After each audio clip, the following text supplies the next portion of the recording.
When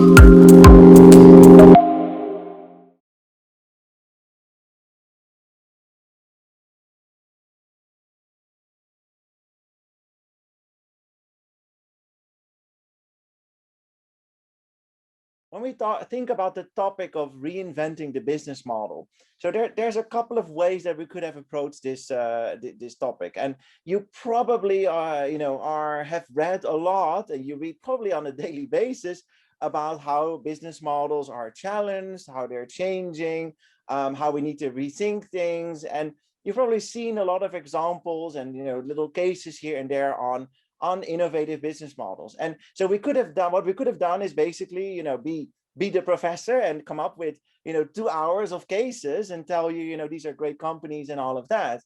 But we figured actually we want to do it in a slightly different way today. So we figured we want to actually bring the cases, and we have actually 2 really, really inspiring cases today, with 2 key protagonist in the story is actually present with us today during the session.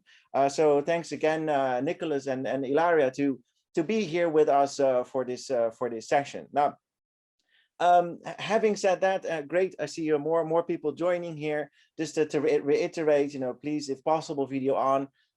Connect through us with it through the chat or either using the virtual hands up.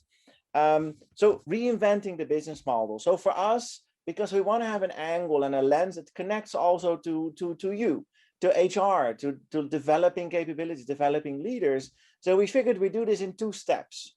So the first step is going to be a little bit more from the outside. The world is changing. What is happening in the outside, and how is that changing and challenging our business models? And then we're going to have our first conversation with Nicholas Kressel from Ørsted here on that, and a breakout around that topic.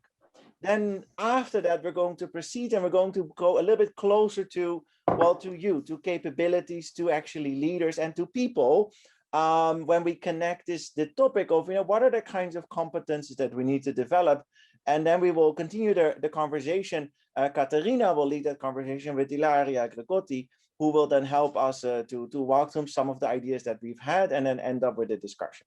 So I hope that it all sounds good. I hope that you're ready for this, and that you have your coffee in the right hand and maybe a pen in the left hand, and then we're gonna get started. Now, reinventing the business model, and particularly the element of leading in the new landscape or the new business landscape.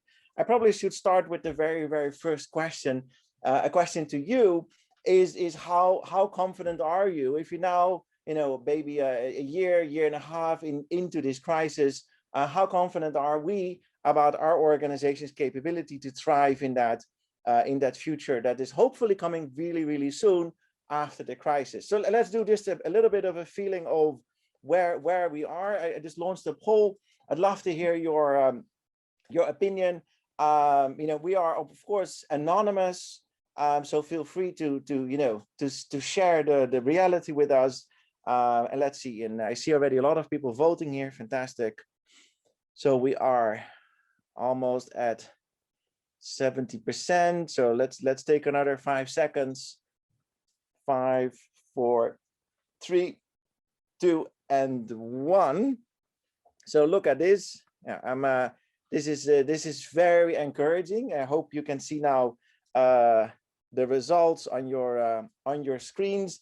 I would say more than 50% is at least mostly confident. We have a couple of people, 25% really confident. So I'm very happy to hear that. And then a little bit more at the lower end of a little bit less confident about organizations' capability to thrive after the crisis. So I'm really happy to see that we are in a good mood, and we are hopeful and encouraged looking at the future. And hopefully today's session is going to help us a bit to position that in the sense of, what are some of those new approaches, new business models, new competencies that we need to develop. Now, we're going to do a couple of these things. So we're also going to do a little breakout. So later we will do a short breakout. We will do an interview. So we'll have lots of different formats in this session. But I want to start with with kind of an emotion to share with you. And for that, I think there's no better picture than the picture that I'm sharing here with you. I'm not sure if you recognize this though. Do you know the Red Queen from Alice in Wonderland?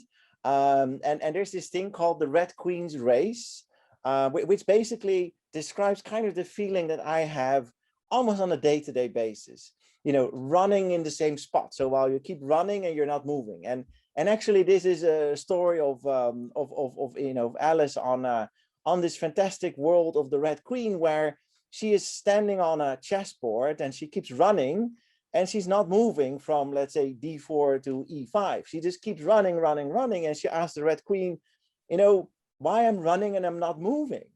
And then the Red Queen says, I don't know about your world, but about my world, running just keeps you in the same place. So if you really want to move, you probably have to reinvent the way you're playing this game. I said, oh, okay, so that's how it works. And I feel a little bit like that. And it is because of a lot of reasons, right? We see, obviously we have a crisis, but we have also lots of new demands on us as organizations, as leaders in organizations. And I want to start with walking through some of the, maybe the 5 or 6, I would say, most recent signals. And we always like to talk at IMD about global signals, which could be strong signals or weak signals, where we think, some of these signals are starting to have a real impact in the way that, we do our things, either our business or the way we run our organization. And I just want to start with that to sort of set the scene, and also to force us as a collective to look outside before we look inside. And you might be surprised to know that there was a very nice piece of research recently that 75% of executive leaders, they don't look further than 3 to 5 years in the future. While most of the big transformative trends are typically spanning 10 to 15 years ahead of time. So sometimes we look outside, but we don't look outside long enough or far away enough. And I want to share a couple of those, what I think are, what we think are important trends that are clearly shaping us today or in the let's say, the nearby future.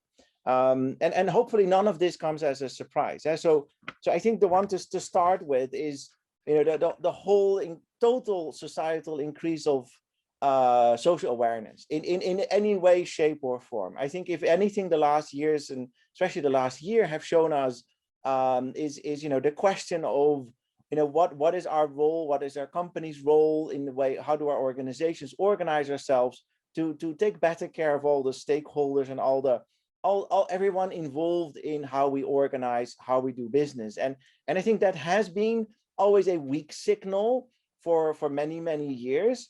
But I think that very recently this has come into focus and has become a fairly strong signal. And this is also what we notice at IMD here when we work with companies, that this element of, what's our role as an organization, as a leader, beyond, let's say, the business, I think is becoming a recurrent phenomena, a recurrent pattern. This is clearly the last year or so. Now, the last year, what else happened? We've seen a lot of boats departing different harbors in different directions. And it started perhaps with China and the US and potentials of decoupling, as some observers might call it, supply chain challenges, of course, also the Brexit, the relations with the EU. We've seen, especially in the last year, although a lot of this has been in the making, obviously, for many years, an increasing number of boats. And this was always a bit of a reality, like, yeah, but that's okay, and we can deal with it because we're global organizations. But increasingly, this becomes a question of, hey, what's your backup plan? So if China and the US are really going to decouple, do we then need to have 2 strategies, or do we need to have multiple business models or so? So I think this is one of those, I would say, trends or signals that have been out there. And if you paid attention, you could have seen this coming, but clearly is there to stay. And it's one of the, I would say, one of the 6 things that is really starting to shape how we strategize, how we think about, and how we hedge sort of our bets for the future. And it leads to very interesting conversations, I tell you. We get questions where the question is like, should we or should we not do business in China, with China, and in what way? And what is the potential political cost of doing or not doing that? And these are, the CEO or the leader as a political actor becomes more and more important in these types of discussions. Now, then the third thing, which is one of my personal favorites, is and one of my research areas of, obviously besides China, is the rise of new ways of organizing, and in particular the role of digital ecosystems. And for many years, platforms and ecosystems was something, of the cool kids from Silicon Valley. This was the digital world, this was the virtual world. But the reality is today, this is as much a reality for incumbent traditional industries like healthcare, like insurance, like manufacturing. And we see more and more businesses actually embracing digital platforms and digital ecosystems as part of their business reality. And one of the expectations and estimations of research is that maybe we end up later being part of 12 mega ecosystems of businesses that are going to have hands and tentacles in all of our different businesses. So who knows what the future brings, but it's clearly another element that's especially triggered and accelerated by the crisis in the last year and a half, is that this digital enabled world, in particular ecosystems and platforms that go beyond the boundaries of an organization, becomes really, I would say, a very important concern, especially because this leads to massive consequences of how we lead and how we organize and how we work with talent in organizations. Because how do you lead an ecosystem if 90% of your ecosystem is not owned by you, but are actually your partners? And this is a critical question. And it's really something close to my heart, because I think these are some of the biggest challenges we're facing as transforming incumbent businesses, where the Alibabas and Amazons of the world are perfectly suited to deal with this, because they did this from day one and have all kinds of cool digital tools to help them.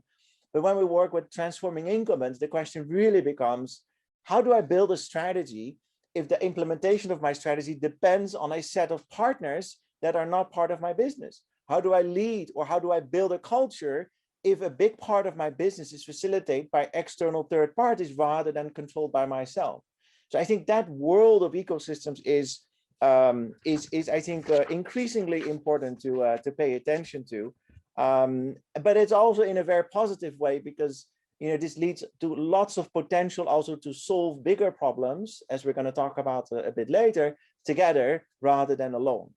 So this is a fourth one, which again is, I think a really important one, and I'm going to give you a bit of a data point here as well.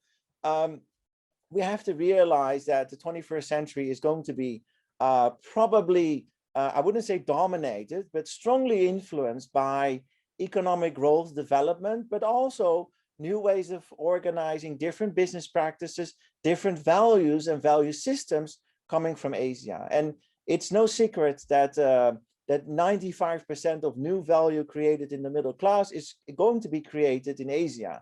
And that's, in a way, that's great, because it means there's a lot of opportunity and growth. It's also scary, because that's a massive shift of attention to the other side of the world. And just to give you an idea, we did a session with executives just yesterday, and it was striking to see, when we were talking about, for instance, innovations and businesses from Asia, what were our participants, who were our participants mostly?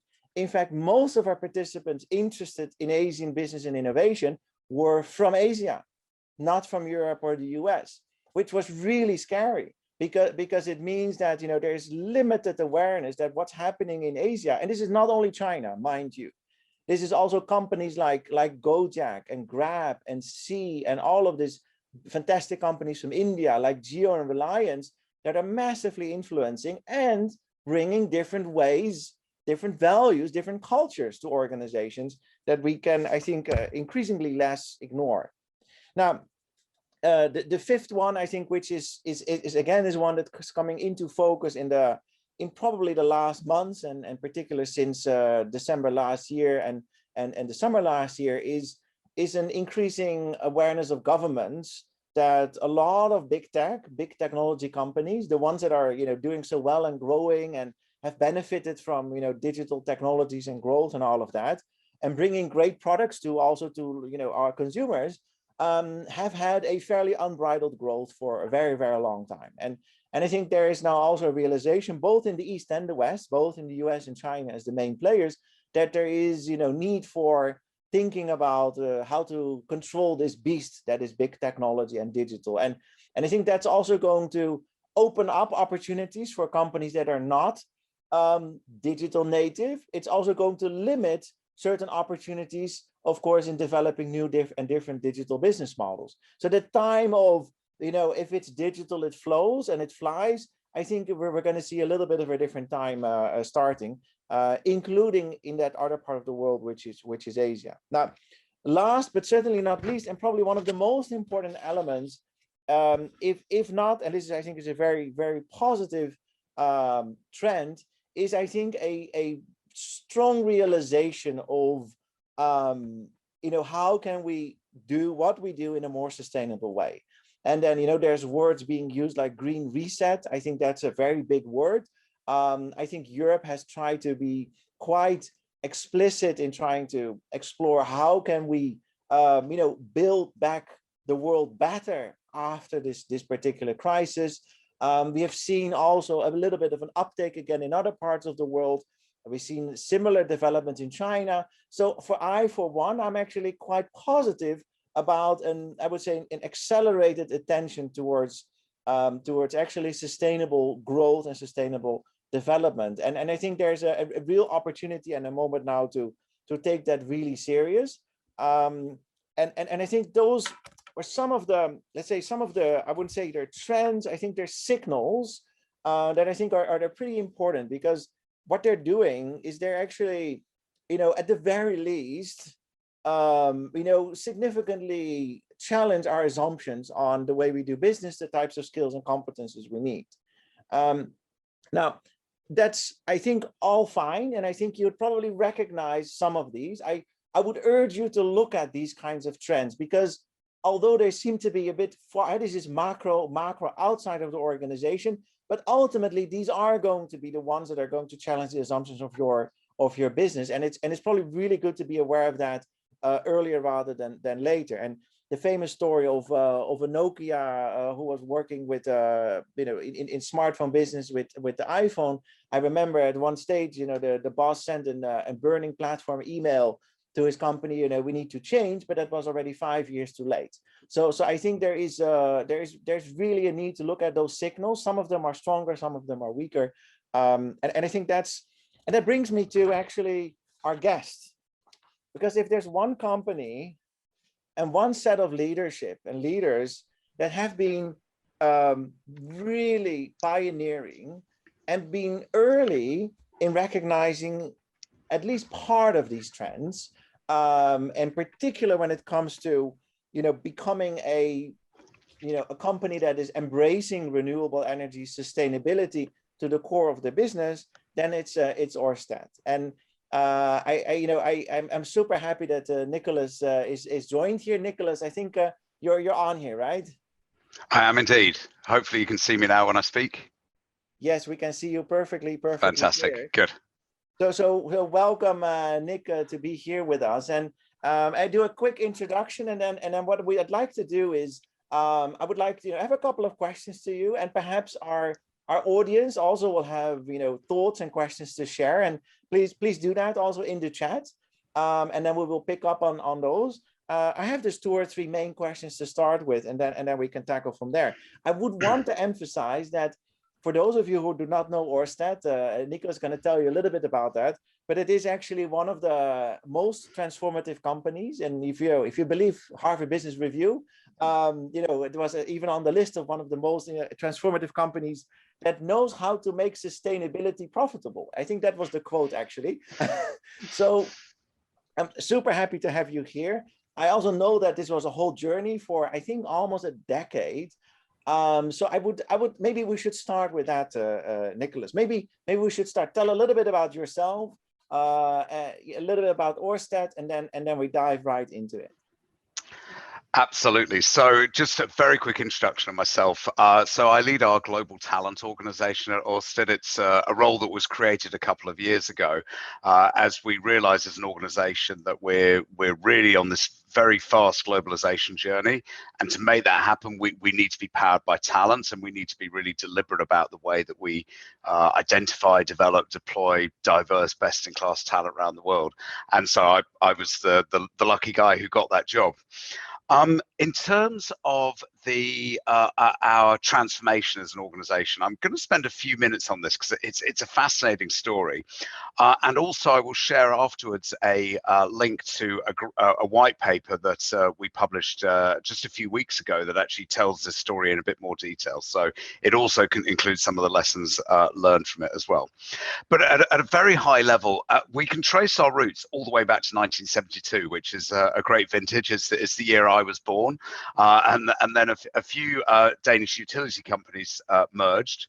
We then took it to another level when in 2006, 6 different state-owned Danish utility companies merged to create Danish oil and natural gas. The rather unfortunate acronym for that was Dong Energy.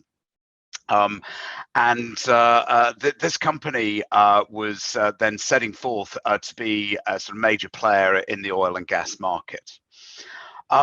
Now, it's absolutely, it was all about running coal-fired power plants efficiently, was about running coal mines, about running natural gas facilities, so on and so forth. We had also done this sort of fairly random thing back in 1991. One of the sort of early sort of root companies had set up an offshore wind farm by taking some onshore wind turbines and putting them out to sea in a place called Vindeby, which means the windy town in Denmark. And a lot of lessons learned from that. First off, that you actually need to develop turbines specifically to go offshore, but also we started to see a technology emerge, but it was very much sort of adjacent to our business. It was by no means core to what we did. But so 2006 we were formed, and as the years that followed, it started to become clear that there was a real issue around the climate crisis that was emerging, and that was particularly under the microscope when Copenhagen hosted the COP 2009 conference. And we were also starting to run into resistance where we were planning to develop a major coal mine in northern Germany, and there was a lot of local resistance to it for all manner of reasons, but fundamentally centered on the fact that it was coal and that emits carbon dioxide. We then had an IPO that was pulled at the last minute due to the financial crisis back in 2008, which was considered a real sort of humiliation at the time. And in the years after that, there was a crisis in the energy markets where both oil and natural gas prices were plummeting, and that was having a significant impact on our creditworthiness and our credit ratings as an organization. And then let's throw into that in 2012, we had a corporate governance scandal, and there were all sorts of leadership changes as a result of that. So, this was a turbulent, challenging time where we really struggled to find our footing as an oil and gas major. And that was when a new CEO came on board in 2012, a guy named Henrik Poulsen, and he really set us forth. His predecessor had already started to increase our focus on renewable energy. Henrik started to set some even more challenging targets around that, which frankly at the time seemed ridiculous. We were saying that by 2040, we would go from 85% of our energy would be CO2 free that we would generate, which was a crazy target at the time because it was less than 10% when that target was set. Then the travails continued. There was a big moment when Goldman Sachs made a big investment in the organization, which in a state-owned company in Denmark was highly controversial. We had 250,000 Danes signed a petition against this. Henrik Poulsen was on the front page of every tabloid for days on end, which doesn't usually happen with a business leader. And it was a really challenging time for us as a business, but we stuck with it. We divested our oil and gas business.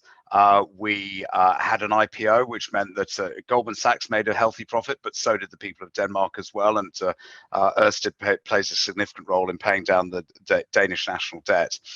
And we also rebranded because we're no longer about oil and natural gas. Arguably, Dong wasn't a name particularly well suited to working on a global stage. So we chose the name Ørsted, which reflects the man who discovered electromagnetism back in a couple of hundred years ago. And we hit our 2040 target last year. So actually, we're now at 86% of our energy being generated without emitting CO2, and we're on track to reach well over 99% in the next couple of years. So there has been a massive acceleration in moving towards our vision of creating a world that runs entirely on green energy. We're now the world leader in offshore wind. We have a significant presence in the onshore renewable energy market, and we're making inroads into renewable hydrogen as well. But I think what I should really emphasize here is that we have turned our business around. We've absolutely transformed what we stand for as a business, and we've proved, as Mark said, that we can make money while doing so. What's absolutely key, though, is we really do everything we can to avoid complacency and to stay humble through this. We've been through the wars. We know what it's like to be really challenged as a business. The landscape is changing. Anything could happen going forward. So that's a really, really important focus for us, is that we stay humble, we absolutely avoid complacency, and we continually reinvent ourselves. Thank you so much, Nick, for this introduction, because it's just mind-boggling, right? I wrote down the different times, right? Like, oh, in 2006 we had this, and then 2009, and then 2012, and it's like, it's endless, kind of like a challenge of our business, and then on top of that, the whole transformation that we were trying to run. And I think it's super interesting to see that I made two notes. So one was we set some crazy ridiculous goals by 2040. So that was a crazy ridiculous goal, but by 2020, actually you make that. How important do you think it is to set those kind of very, very aspirational goals to actually push these types of transformations through? You can't succeed without it, and you can't make it happen without it. And it takes a real bravery. And I particularly tip my hat to Henrik Poulsen, who finished up as CEO at the end of last year, that he put out these crazy goals that seemed unachievable, and we didn't know how we were going to achieve them. And I think that's a really important point to emphasize. But we put the aspiration out there. The other one was this very clear vision. So we set very specific, measurable targets. Crucial sort of corporate discipline, but also we put out a very clear vision that we say to ourselves all the time: let's create a world that runs entirely on green energy. And I remember when I was recruiting into the organization, I thought, this is ridiculous. Like, this little Danish company that's got a few wind farms, it's creating a world that runs on green energy. I mean, that's just marketing hype. I very quickly learned, no, we're deadly serious about this.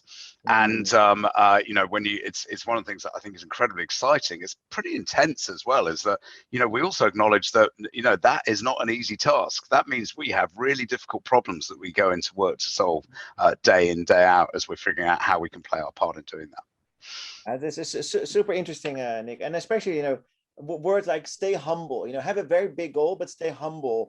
Have a clear vision, measurable targets, pull the organization, or kind of like stretch the organization to get that into that crazy target. So I really like that. Is there, when you think about, from the organization point of view, is there what are other lessons that you can draw from this, let's say, this experience or this transformation? What are other lessons for the organization? Well, there's a couple of fairly generic ones that we touched on already that I should mention already, and then I'll get a bit more specific. One is the importance of a very clear vision. So this point about let's create a world that runs entirely on green energy, it's just so compelling. It trips off the tongue, and it is the absolute sort of focus for everyone in the organization. So the importance of vision is key. The other one we've mentioned it a couple of times already, but you can make money being sustainable. we never made money in the old days when we were all about fossil fuels. We could never find scale in that world, and we absolutely had to transform what we were about in order to then start making money. So that's an absolute key point as well. But this is where I'll also cheat a little bit, and I'll refer to the white paper that I mentioned, which, as I said, I'll share a link to that in the chat afterwards. But and I'll quickly run through 7 lessons that we highlight in that. Is 1, confront reality in a changing landscape. It was very painful for us, but we could tell we were going down a dead end as a business. So really facing up to reality was absolutely key. Next one, define a sustainable vision. And the point here is, I've talked a lot about vision. We believe very firmly that every corporate needs to be absolutely focused on sustainability going forward, regardless of the industry that you're in. The next one, the third one, engage and align stakeholders. And that's been a very interesting one for us. We're still 51% owned by the Danish state. So there's a very clear sort of national interest in what we're doing.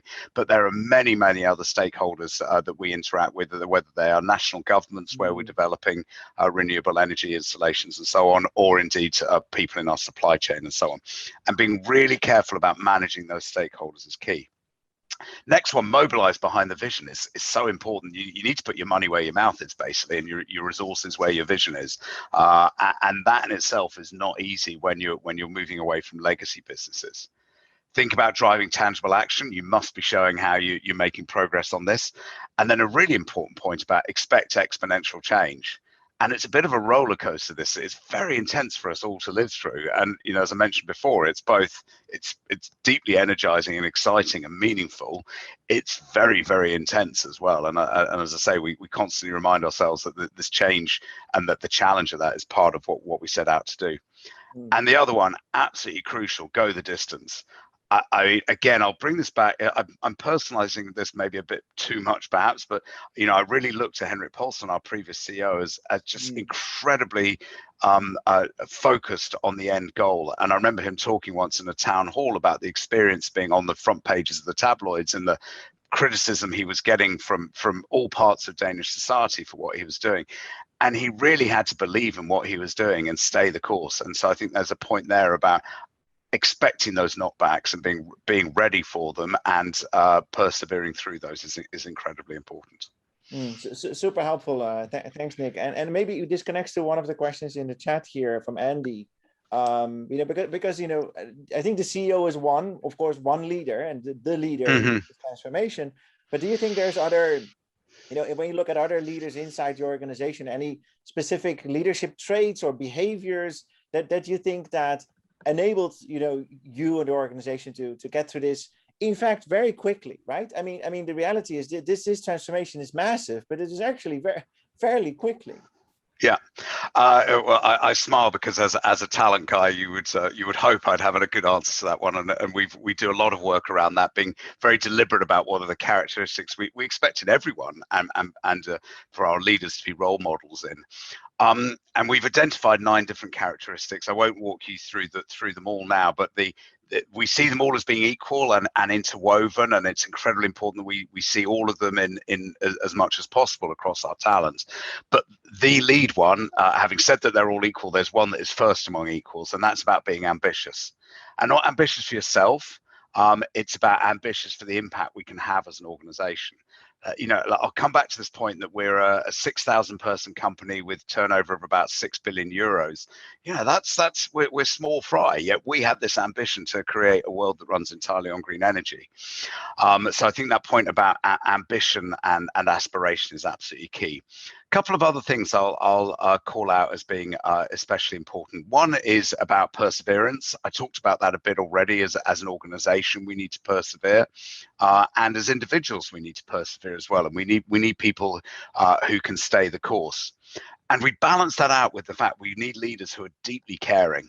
And it's very interesting that we're in this very, I would say, hard-headed business that has this big vision for the organization, but also really importantly is very focused on the commercial aspect of delivering that.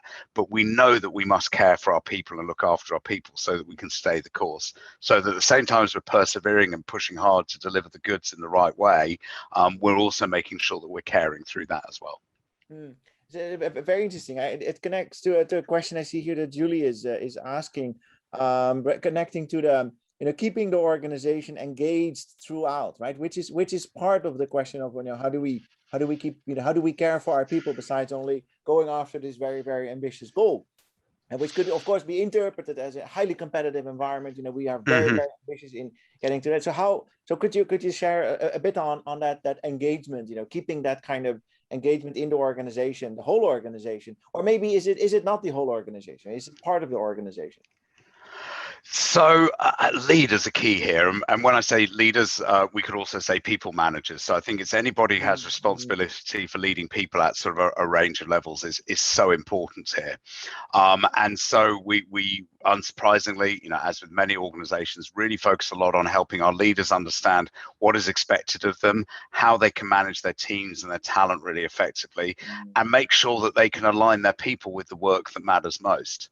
And I think one of the things I'll emphasize is that we have a really deep belief in delegating accountability to the lowest level possible.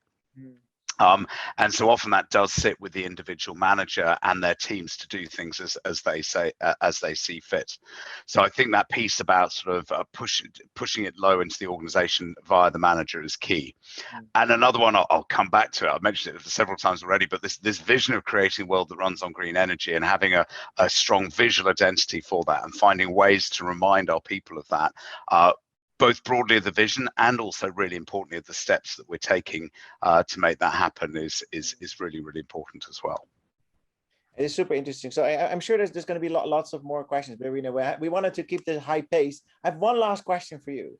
So you reached your target. So what's next? Well, I come back to the point about we've reached the target, but we're not complacent. We've reached the target of the percentage of CO2 emissions that we're generating. Right. What we haven't done is created a world that runs entirely on green energy. So arguably, we've got a little bit further to go. Yeah. And you know what? Every day, every week, every year counts right now. And so we're incredibly focused on accelerating that. I think a couple of key things is we haven't talked about it much, but I mentioned it briefly at the beginning. We're going from being what was essentially a domestic Danish player 10 years ago, 12 years ago, to being a company that now gets well over 90% of its revenues from outside of Denmark, and has a footprint in 13 countries and growing fast. Massive shift in how we're allocating capital around the world from being purely focused on Northern Europe to having much more global distribution. And so learning how to be a global business is incredibly important for us. There are things that work in our favor. For instance, it's very natural for us to have English, I suppose, as a common language around the world. It's very natural for us to have that as our company language as well, given that most Danes speak amazing English. But there are also many habits that we need to change as an organization as well. So learning how to do that and how our leaders lead through that is absolutely key.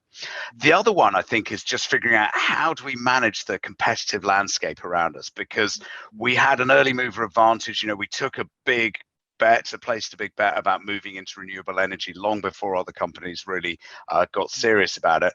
Now, several of the big oil and gas majors are moving very actively into this space. And, in a sense, we are, and more than in a sense, we are actually fundamentally delighted about that. We want a world that runs on green energy. We want to stop using oil. We want to stop using natural gas. When those big players move in, that helps, the world move towards that. We then have to be very clear about our competitive placement in that landscape. So we're going through a very big process or a very deliberate process right now of defining what takes us through the next 10 years, acknowledging that what differentiated us in the last 10 years is not what will be what differentiates us in the next 10 years. So watch this space on that front. No, I think it's super interesting. So thanks for sharing this with us. And I think it's also an example of where, as a company, perhaps as not the biggest company in the world, or has been driving a transformation, and now you of course see that transformation has externalities, so that other competitors are also coming into this game, which means that your role in that game is going to change. So I think it's really super insightful. Now, really cool. Nicholas, thank you very much for being with us. I know that we have only limited time together. We covered a couple of questions, but thank you very much for being here. So big thumbs up from me, hopefully from everyone in the room. And then I would like to do a quick breakout with our participants. And the idea of this is I would like you to, do actually what, what Ørsted did 10 years ago already, thinking about what are some of those really, really big trends, external factors that influence or perhaps should influence the way your company, your organization thinks about future strategy and organization in the future. So I would like you just to take 10 minutes, take a quick discussion amongst yourselves. You will be in a random group, not organized. So it's in a random group, share some of the ideas, and perhaps you would want to make note of one or two of those key ideas. We can later share in the chat when you come back. So what I would like you to do, because obviously this question is not a highly complicated question, but it is a sensitizing question towards what are the types of signals that we think our organization needs to pay attention to, or a bit more. So what about if you could help us to type maybe in the chat the key, sort of a sentence or two on what came up in your discussion, and we're going to pick it up from there for the last 5 minutes of this first hour. I'm really curious. So let's do that in the chat, and then we can pick up on some of those ideas. Okay, thanks, Karen, for being so quick here already. The first one. Let me have a look. Yeah, exactly. Recognizing that we're not thinking long term enough. I think that's it's kind of a profound insight, right? I mean, the thing is that coming up with understanding a trend, understanding a long-term trend, but also then connecting that to a goal for an organization. I think what Ørsted did, I think, was really, really very interesting, and actually very brave in the sense of, a goal that basically everybody says, well, this is never going to happen. It's like, how can that happen? And I think that's part of the power of how they did that. So really nice. So let me see what else we see here. Melissa, yeah, great point. Having a diverse, inclusive organization. Yeah, absolutely. Alex and Christine here on ESGs. And I started with the quote of making sustainability profitable, but also I think a very strong belief that sustainability is and has to be absolutely at the core of the organization, and even part of the purpose, right? Which was actually what Nick talked about, really talking about what's the purpose of the organization connected to that, which helped actually to mobilize the organization. Jeremy, importance of focused leadership. Jasmine here, hello Jasmine.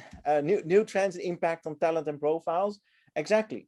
And also the disconnect, right? The disconnect between, on the one hand, these external things, which typically end up in a discussion on strategy and strategizing, but actually that it also directly connects to developing people, developing talent, developing capabilities. So I think that was a very interesting connection. Let's see what else here, right? Different organizations with very, very similar themes. So Karen here is saying, I think it's a great observation, really, where indeed some of those key trends are so fundamental that they're part of everybody's homework in a way. Let's see what else came up here. Lay here, capability building for new technology. Yeah, absolutely. Richard, interconnectivity between the trends. I like that one a lot. In fact, all of these are strongly connected. In fact, I think there's a really great observation. Reimagining careers, creating a clear vision around the external factors you're embracing. I think, how can you then engage all the stakeholders? Grace here saying, the ESG agenda, Kate came up with this. Sustainability, excellent. Ever more important to be a sustainable and social responsible organization here, Gillian says. Yeah, I think these are great observations. What else we have here? Yeah, so Etna here, I think you couldn't have said it better. It seems a common thing is that we need to keep reinventing ourselves. And if anything, I think Ørsted gave this as a great example where indeed, they have reinvented themselves again and again and brought the organization along. And that was connected to that external trends. So yeah, really great observations. So the good thing about the chat is that actually you can save this.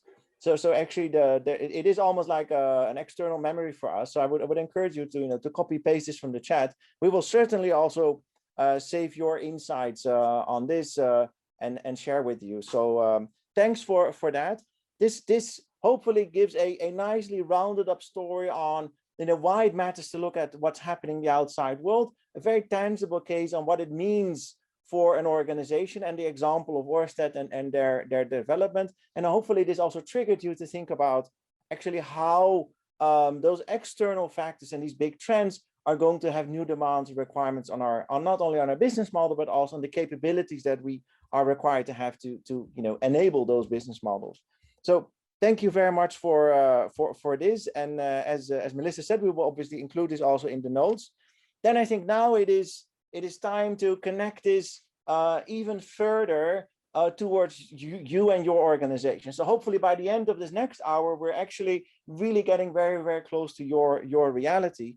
And for that part, which is actually called the New HR Challenge, I'm really happy that Katharina will help us guide through this second part. My name is Katrina Lange, as I said, and I have the great pleasure of taking you through the second part of the session. Now we're trying to make sense of all the trends and what does this mean for us as HR professionals, and what does this mean for the workforce we're responsible for the talents we would like to build. And allow me to share my screen. This goes to Melissa. Could you make me a co-host, me as Katrina Lange, so as the individual that I am, so then I can share my screen. And I would like to pick up where the conversation stopped with, thank you, with Mark. And I would like to look around what are the trends, how do they relate to us? And just let me recapture them in my own way. And this is, if I look at the new normal now, or maybe the new normal, before COVID, before the pandemic, we were really one global world, right? So the supply chains were connected. There was a lot of cost efficiencies. There were very fast supply chains. There was shared technology. There was high profits. And if you want to summarize it maybe with 2 words, you would say there was just-in-time scenario. And now after COVID, in this point of time, we really have a decoupled world. The supply chains are disrupted, not only because there are some big container ships stuck somewhere in the Suez Canal, but there are simply supply chains not flowing. There are big bottlenecks to overcome. The economies of scale are by far less. We really are struggling to make the quantities we used to make. Technology is partly duplicated because states go into a kind of protectionist state, having more national interests at heart and protecting their interests. At the same time, we hopefully have built more resilience, and there are a couple of factors that build resilience, and obviously national states need to build the resilience for their own citizenships. Companies need to protect their workforce. So if you were to summarize this, then you might say, just in case, we're getting repaired, just in case we're hit by another pandemic like this. So this is a profound shift, right? So from connectedness to decoupled, from just in time to just in case. Now, how does this translate into our workforce? What does this mean for us? One of the things is human interactions are still, or even more so, important for us. We are human beings who are tribal by nature. We have social needs. Maslow's pyramid was, as you know, a kind of antagonized or being renewed by the insight that social needs are as important as our needs to like water, to be physical needs like water, food, and shelter. So we have social needs as part of our human beings, and so we want to be in social contact with others. And the information that we take in is not only important, it's not only important where it comes from, but also in which context it is provided to us. And we will see, and we look at the media these days, we sometimes see that belonging is even more than rational arguments can hold, or being part of a group is more than what we perceive as the truth. So there's a strong sense of belonging, there's a strong sense of tribalism becoming very important. And if we look at how that translates into our office spaces, into our everyday workspaces, then my colleague John Weeks has published a fantastic article, in my view, on how we have to design, or how we should around designing the office in the new normal. How could the hybrid office look like? And there are 3 points that he makes that I would like to point out here. On the one side, to correspond with the need of human beings to being social, He says the workplace becomes more of a culture space, a space in which we share a human moment, a moment of connectedness. I think we all have experienced in the past couple of months that yes, task-oriented things can be done through virtual webinars, meetings, Zoom meetings, etc. So tasks can be accomplished. And maybe in the first weeks of the pandemic, we even found it cool to meet now over coffee or lunch via Zoom. But honestly, I really love working here on campus and meeting my people, my colleagues in real time and seeing them in front of me. I do enjoy this, and I admit it's good for my mental sanity. We are human beings, and we love to be around with human beings, in particular those who have shared interests like the joint workplace. So the human moment, the connectedness is something we can't really build virtually. And so the workplace, the office becomes the place for that relationship building. And it is almost impossible to sustain human relationships for a longer time if they were only virtual. I see Fuad is also building relationships here. This is wonderful to see. Thank you. Great to see that. Yes, we need to be close to one another. Absolutely. So yes, this human moment, being connected with one another, having that coffee chat, having that interaction is something that takes place in the workplace. And so thinking around the design of an office, creating these little hubs where people can meet, where people can talk undisturbedly, where they can bump into one another over the coffee machine. So the cultural component, you have for really building a culture, you need face-to-face interactions. Second point, the office as a schoolhouse. Think about it. I mean, how much work, how much do you learn from your colleagues just by observing? Have you ever, so a very good friend of mine, she has just onboarded on a new company and she's trying to learn the ropes and trying to understand what's really going on. Yes, there are formal meetings, she's knowing how to use the system and she's familiar now with the SAP system, what have you not. But how things are really done around here, you only learn that when you observe other people doing it. So observing, getting the implicit knowledge, getting the things that nobody really officially talks about, getting the cultural feel for a place. This only happens when you're with people who you can observe. And the implicit knowledge is normally never talked about. This is something, oh yeah, like, yes, oh yeah, I forgot to mention. Things that are normal for us, we don't speak about, we don't put in a memo. This is something that people need to observe others doing. And thirdly, and this is a wonderful term that also colleagues of mine coined, this unstructured collaboration, or if you put it reversely, structured serendipity. What we mean by that is we organize these workshops where people meet on a let's say planned but unplanned manner, and then there are two people meeting who normally don't meet over Zoom because that was not planned to meet. And this is where normally the great innovations start, where great ideas can spark. And if you really want to create new ideas, innovations, this unstructured collaboration is really one point of view that you need to support in your office. So the recommendation is, if you go back and designing your offices, maybe you have one of the three or all the three of those components in mind. Create a cultured space, create moments where people can observe one another. Don't put them somewhere in kind of remotely located areas, but make them meet so that through that unstructured collaboration, you can really inspire, ignite culture and great ideas in innovation. So this is one thing that you can also see in academic output, that innovations really need face-to-face interactions. You need serendipity to meet in the meeting with people. Okay, then the third point I would like to make is to think around who is your workforce. And coming back to the point that Mark made earlier about ecosystems. Think about the ecosystem existing now. Maybe we have 12 ecosystems or mega ecosystems. But it also applies to our workforces and our companies, right? So how many FTEs do you really have on your balance sheet, if you like? How many of the workers are you only temporarily working with? Looking at the gig economy, how many people want to stay with you for their entire lifespan? Very likely not very many, but some of them would like to enjoy a temporary assignment, 5-6 weeks or months and then leave, but they kind of belong to your ecosystem as well. You might draw upon them when the opportunity comes. So who is your workforce? who is joining you? How are you managing those who you don't own, but who are maybe related to you in some form of shape? How do you manage this? How do you manage IP with it? How do you manage all the contractual obligations?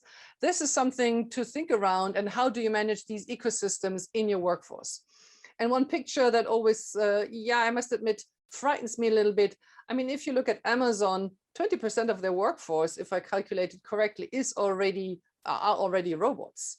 So how much collaboration do we have with robots? Is it a co-robot? Is it, how do we call those, right? So how much empathy can we bring as human beings? How much empathy do they bring to the table? Is artificial intelligence kind of informing this relationship at some point in time? So think around how to work with unusual colleagues as well. Yeah, so who is your workforce? With whom are you having these human moments? And the last point I'm making here is an old one, Henry Ford, but it connects very, very nicely with what Nick shared this moment, just before. A business that makes nothing but money is a poor business. In other words, have a purpose. If you can't connect to purpose, if you can't connect to a cause, if you can't connect your vision to a cause that makes sense, it's a poor business. And this is not only applicable to millennials and younger who always quote as being, you know, the ones who need a vision and a purpose. No, it's important for all of us. Even so, in times like this, in pandemic times, where the workplace really becomes a fulfilling part of our life.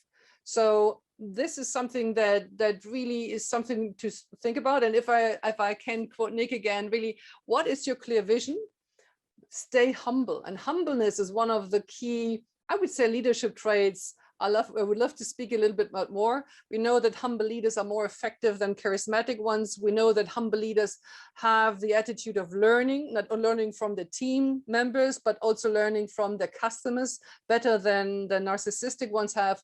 So staying humble is maybe one of the key leadership traits we hopefully see a little bit more of in the future. So those would be, and I know that I only had 10 minutes for these couple of slides to share with you. Those would be my kind of thoughts around how we could respond to the changing landscape, the changing business landscape, and how that would translate into HR trends. And I'm very, very happy that I have Ilaria here, who joins us from Philip Morris. Thank you very much for joining and sharing with us a couple of ideas on how those business landscape changes in business translate for you as HR professional. So how do you manage these tensions between today and tomorrow, Ilaria? Maybe you can share a couple of thoughts with us. Absolutely. Hi, Katharina, and hello, everyone. Yes, before I go into your question, maybe just a couple of minutes introducing myself and briefly the PMI story. So I lead one of their divisional HR organizations, so for the product engineering division. Overall, PMI has about 71,000 employees globally. We're one of those truly global companies operating in about 150 markets worldwide. And 6 years ago, we decided that we needed to change course dramatically, not just for us, but for the tobacco industry as a whole. We are market leaders. Obviously, you recognize Marlboro as a key brand, one of the top 3 most successful brands globally across all sectors. But 6 years ago, we launched a completely new product called IQOS in the market, which is 95% less harmful than conventional cigarettes, and it utilizes a different technology, new technology, which we developed. And so PMI was able to create a completely new category, which is still tobacco-based, but as I said, dramatically less harmful. And the vision for the company, similar to what Nick was saying, is to achieve a smoke-free future.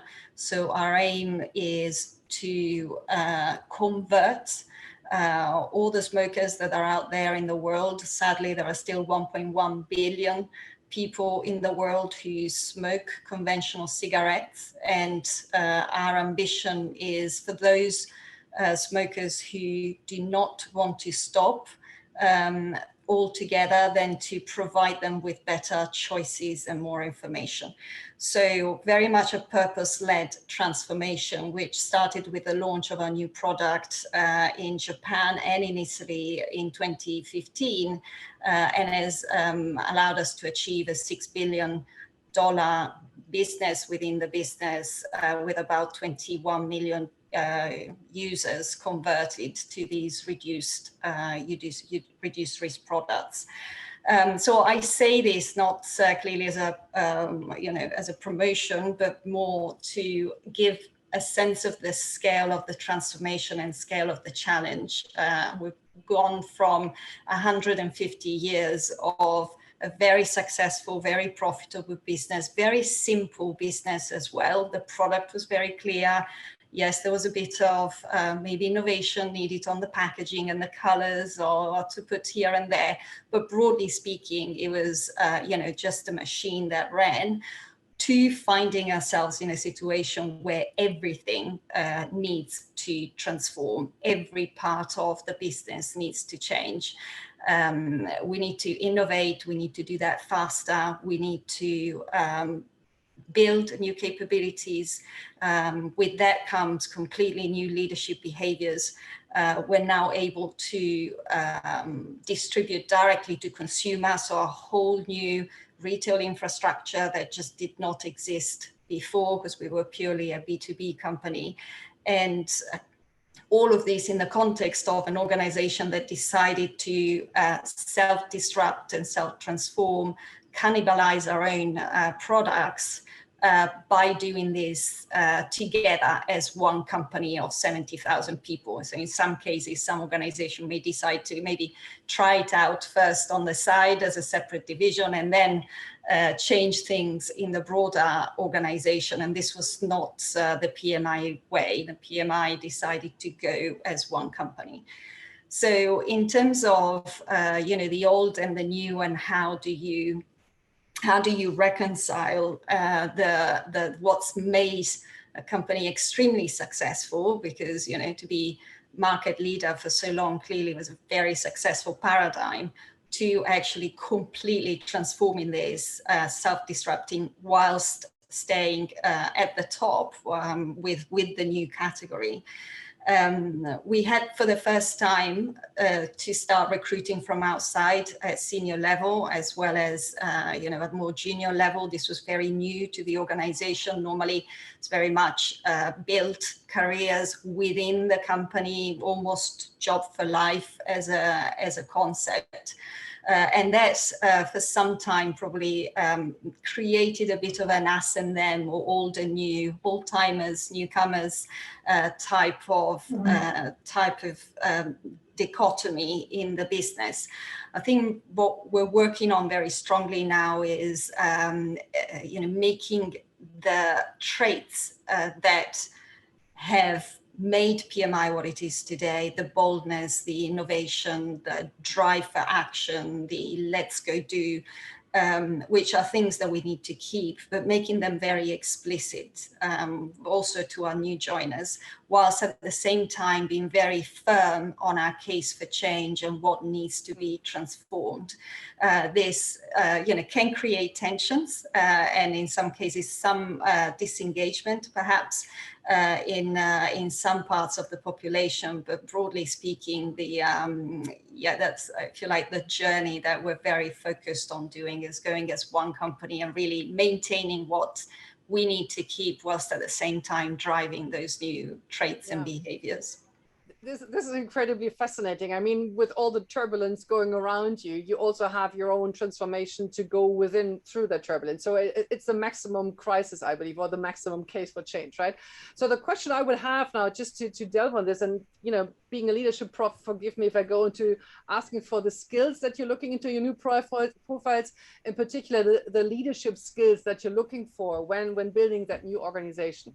Yeah. So one of the first things that we had to do was realize that we had to really build deep expertise in new areas that we didn't have before. When you have long career pathways that are built within like was the case for PMI, you tend to have very good business managers, business leaders who tend to be generalists, though. They're just really good at making things happen. People moving in from one market to the next, from one role to the next, and just making it happen when they went there without much training. Now, what we had to do was really rebalance that quite dramatically with actually building deep expertise and acquiring that from outside. So we've gone on a massive recruitment spree. We're talking tens of thousands of people that we've brought in over the past 6 years to really drive that deep level of capability. I'm talking from electronics to true consumer insights, all the way into clearly HR skills and global communications, and had to completely transform the way in which we talk and position ourselves to the outside world and so on. So that was, I guess, the first thing, that realization that we needed to change a bit how we thought about building talent within. Beyond that, really, the traits are quite different to what we had in the past. A number of our senior leaders have had to unlearn a number of the behaviors that they had grown to be successful around. For example, fairly top-down hierarchical decision-making, targets-driven, fairly decentralized, for example, markets, if you like, reigning supreme. Whereas what we've had to do is very much flip it on its head, start with the consumer and with really a deep understanding of the psychology of change in consumers. We're trying to change behaviors here of consumers, which is never easy, and start from the consumers and work backwards up into the hierarchy, which means our leaders have to really learn, they're still on their journey, but really learn to trust the people closer to the action, closer to the consumers, not always try to make all the decisions, but really allow teams closer to the data to be able to do what's right for the company. The final thing that I would say is we've had to become a lot more project-based in our ways of working. So this is a big thing for us. I spent, before joining PMI, I was 23 years in consulting. So for me, working in projects was just how work got done. I was actually quite surprised to see the lack of awareness of what projects are about and how to even create a project plan in some cases in PMI. But we're on that massive journey of transformation from that perspective, which means that actually the line managers need to change their behaviors and let go of resources to work on cross-functional activities. And that's quite a shift for our leaders as well to accept. They see the need, but in the moments of truth, then in some cases, we're still tripping up on ourselves a bit. Wonderful. Thank you very much for sharing. I see Melissa is also asking for questions here. John has a question. How do you ensure that new people are accepted by the organization and not left outside the organization, right? So so anything that's not invented here, how do you integrate and how do you build this inclusive culture? Yeah, look, in my role, in the function I lead at the moment, we have 160 vacancies globally, which is a very high number just for, 2,000 part of the business. So I'm doing a lot of onboarding, especially at the more senior levels. We spend a lot of time talking to people about how to succeed in PMI. And so I think you need to have those people who are able to some extent, codify the culture traits of the organization and be very explicit with new joiners about what it takes to succeed in the organization. For us, it'd be different for every company, but for us, it's a hugely relationship-based company. Everybody knows everybody, and it's really important to connect as human beings. I know this is true across, but you know, for us, it just takes on a whole different level, because people have grown together in the company. So as a new joiner, when you don't have that history of maybe having spent 6 years in Russia with someone, and then Poland, and what have you, and then in the head office, then it's really important that you really try to collaborate and to understand the human side of the colleagues. So I say to new joiners, if you spend the first couple of months just having coffees with people, that's time well spent. And then, you know, it's other things like, you know, PMI will always prefer actions to planning. This is something very specific to us. And so, you know, if you're coming from the outside, knowing what good looks like, we're not, you know, an organization that has the patience to look at slides with lots of methodologies or processes or things. It's more like, okay, show me, do, learn, do. So it's things, you know, it's simple things like these that I think can make a big difference. The other big thing, which again is simple but very effective, is we buddy up new joiners with people who've been in the organization for some time, who can guide them, not just on understanding the organization, but also meeting people.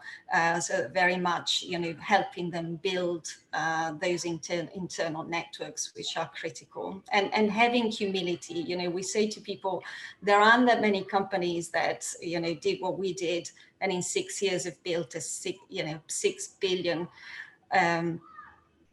dollar business within the business, and even for a startup would be, you know, pretty successful. And so you have to recognize that the company is doing something right, even though there are lots of aspects that need to, you know, profoundly be transformed. Yeah, thank you very much, Ilaria. And your experience resonates really lovely with research that I've done with 2 colleagues of mine. We're trying to look at what does true customer centricity look like, and what other leadership traits you need to have. And I think humility is one of the first one. And we also thought empathy is very, very important to, you know, empathize with your clients, with your customers, being clear what they want. But then also audacity to really action it and really dare for something new. So we found that these 3 leadership skills, humility, empathy, audacity, really are the enablers for truly customer-centric organizations. And yeah, and I would add, sorry. Yeah, please go ahead. No, I would add to that experimentation. So one of the things that we found is that, you know, normally in a more traditional business setup, the leaders are the ones who have the answer. And, you know, leaders can often find themselves in a situation where they feel they ought to have the answer even today. And clearly that's not the case in a fast moving innovation, you know, disruptive context like the one that we're all facing. So we've had to really focus on experimenting, to getting the data, and rather than having big plans, but really, you know, work in small incremental steps. Yeah, wonderful. Thank you so much, Ilaria. We have planned a second shorter breakout of only 10 minutes to really think through what does the new business landscape mean for you in HR. And we formulated it as a question. So given the external factors and businesses facing, what does the HR need to stand up for and stand against? So thinking around again the purpose of your business, and thank you again very much, Ilaria, for sharing your very exciting story. Thinking around what Ilaria went through, and I believe some of your companies might go through something similar. What is it that you as HR executives could do to really support that change process in adjusting to the new normal? And what is it that you will emphasize? What will you stand for? And what will you stand up against? Lovely to see everyone back. It's always a refreshing moment when people come back from the breakouts and the screen populates again. I hope you had a productive conversation. And whenever I see people coming back and they smile, I think, yes, that's a good moment coming from the breakout. So it was a good breakout. So Neil, I see you, Neil Forga, I see you smiling. It looks like a good breakout session. Yeah, can you go off mute, please? It was good session. Yeah, we discussed about the way that HR ends up supporting a lot through the organization design. Okay. So that was our observation. So yeah, as we change an organization to hit something new, we had a number of old old companies that did it. So can you say a bit more about how you organize or how you design the? Sorry, I'm moving out of sight here, but I'm still here. So can you say a bit more on how you would change your organizational design in response to the challenges that you're facing? So we were talking about it interestingly from an example from a long time ago of an organization that had got rather stuck in some very traditional ways, engineering-led organization, and needing to, and one of the solutions was to pull in people from different stages of their career in order to inject new blood into the organization. Okay. So, and to give them the platform in order to make that change.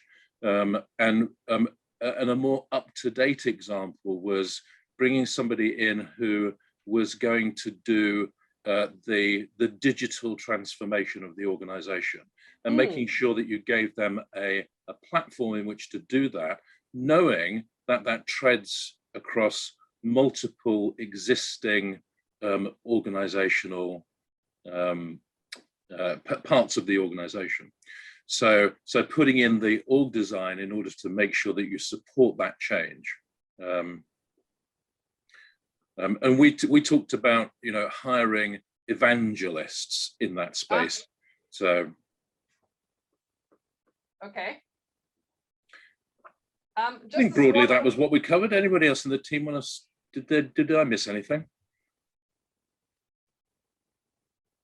Sorry, breakout room, not team. Very good. So, I mean, hiring evangelists resonates with what I understood from Ilaria's experience, that you need to have people with a deep expertise to really anchor the change you want to go for. And then also, and maybe you discuss it in your breakout, and maybe I can pass the baton to somebody else.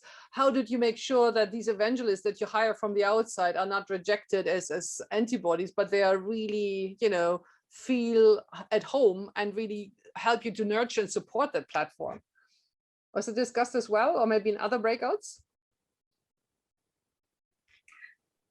We didn't discuss the where, the hows and the whys. Sorry, the how we did it. So more that we just did it. Good, thank you. Wonderful, Karen. You're smiling so elaborately. Karen Milrain. I hope I pronounced your name correctly. Yes. Hello. Hello, wonderful to have you. What did you discuss in your breakout? How did you respond to the question? Yeah, we talked about integration as well, but more from the immediate challenge that actually many of us were facing with a return to the office, with this hybrid of working. And you know, in our organisation, we're just releasing a piece of work called Work on Bound, and it talks about flexibility. And we're trying to guide leaders, not just our members, but leaders around sort of 3 pillars. So how do we work in a way that best serves our clients? How do we work in the best way that serves each other? So innovation, well-being, collaboration, all of that good space. And equally, how do we service ourselves?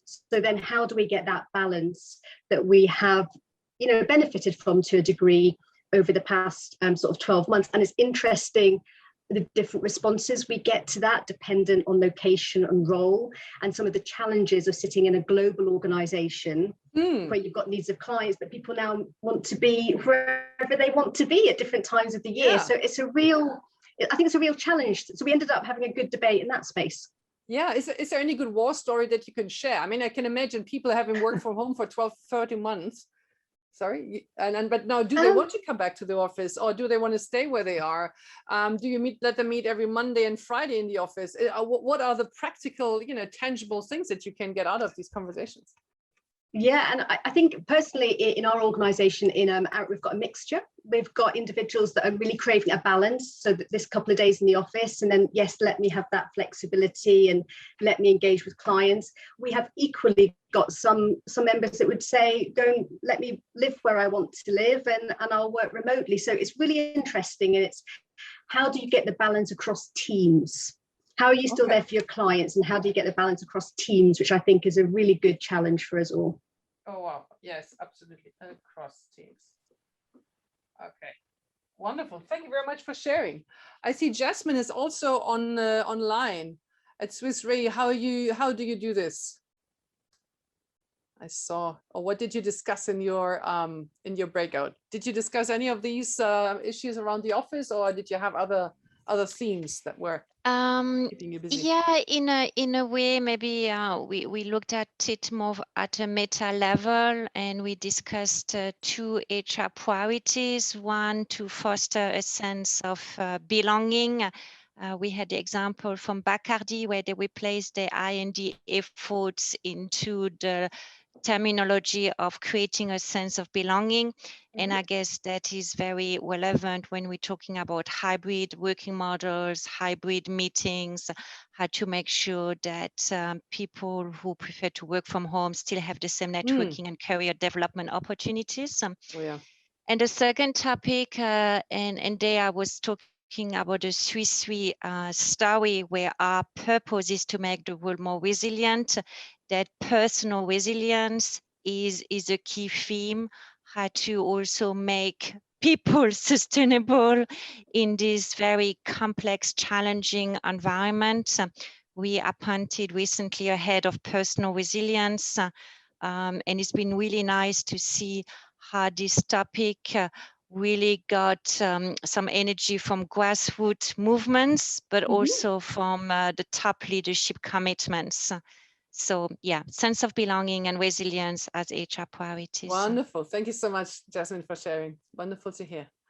Thank you. Andy, do you want to share also something around your breakout session, the themes that you had, if you want? Andy Brown?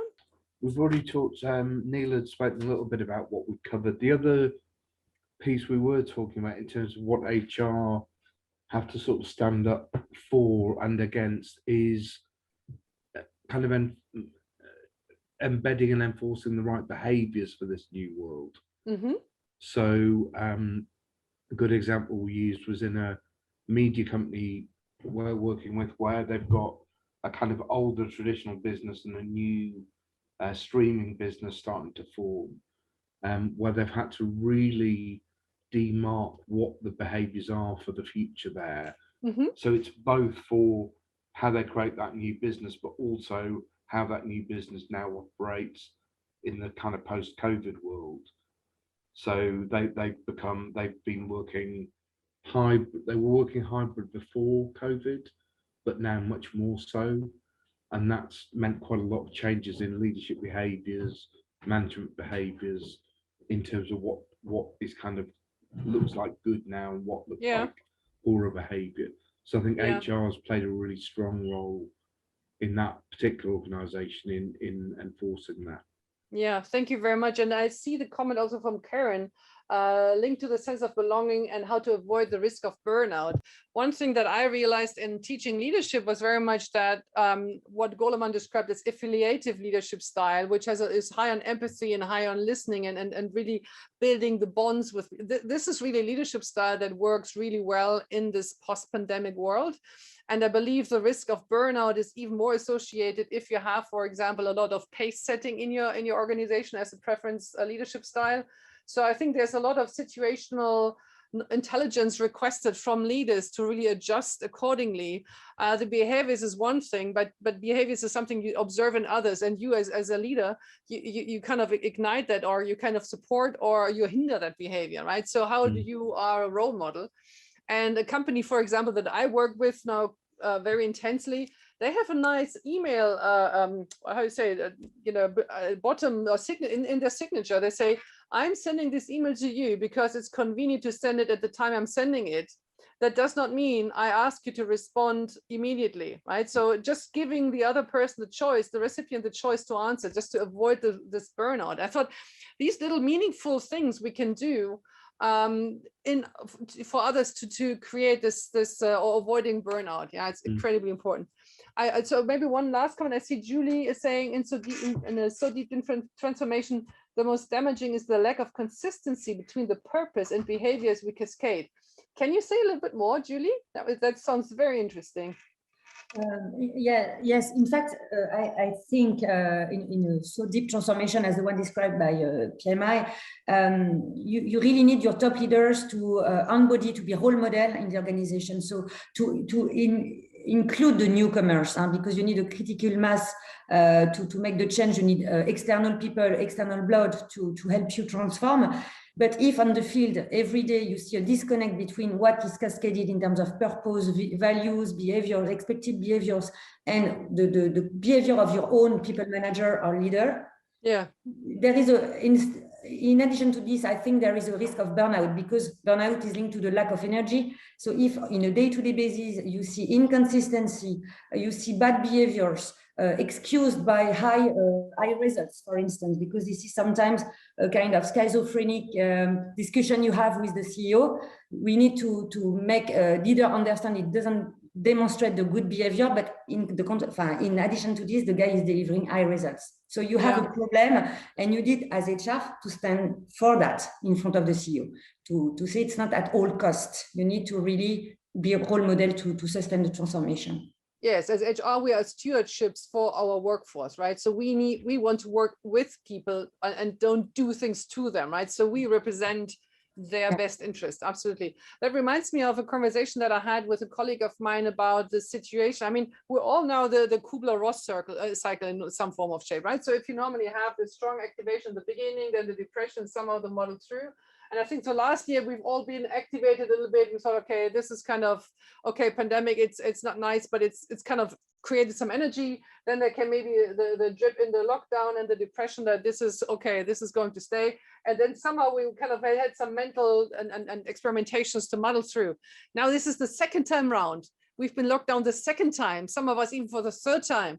So this means that there's another activation, but it's not as high. There's another coping with it, it's not as deep, but here this is really where we are now, and we don't know how long this will last, right?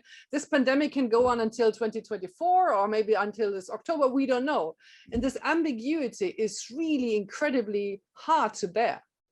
So yes, I think the burnout danger is really real, and corresponding to that, I think this is one of the most immediate things that I would believe many organizations will have to tackle in the moment. Yeah, very good point. Thank you all very much. I acknowledge we're about 4 minutes to the full hour, and I thought it was a very, very rich and very productive and for me a very inspiring conversation. And thank you all very much for dialing in, for connecting, for sharing your energy, for sharing your thoughts, for sharing the time with us. And I would like to hand over back. Oh, so sorry. Thank you. What? No, yeah, just saying thank you so much, and a huge thank you to Katharina and to Mark and to Ilaria and Nick and to everybody else who has contributed in the chat and shared their stories. As I mentioned, we'll be circulating the notes, so please do look out for those. And our next session is on the 10th of June, which is our OD Symposium, our Organisation Development Symposium. We've got a brilliant lineup, including an interactive jazz band, so definitely not one to miss. And if you are able to travel in person as well, we will have a small socially distanced group of people that will meet there, which is really exciting. So please do let us know if you can join us there, and we look forward to seeing you.